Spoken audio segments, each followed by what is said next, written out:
tolik zla, vždycky musí stát, proč? Tady se mě proč pořád píšel,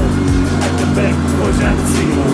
Znova peru po papíru, pořád tolik slov a tolik otazníků děl. Tady se mě proč pořád píšel, ať tebe pořád cíl. Znova peru po papíru, pořád tolik slov a tolik otazníků děl. Je tolik lidí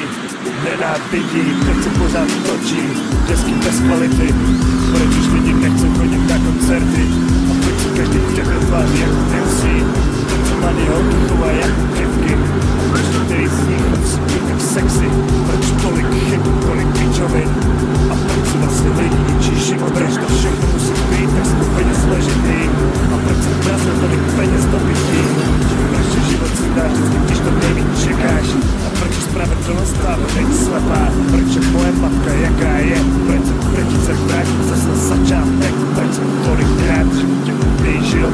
a proč se s tím pořád učím žít, proč asi nikdy nezavolám fotrovi kokot a proč jsem vlastně nenaložil Toxovi, proč si pořád myslíš, že mě znáš, proč někdy v noci nemůžu spát a musím psát, proč jsem se vlastně vysral na freestyle, proč jsem chtěl vyhrát více freestyle,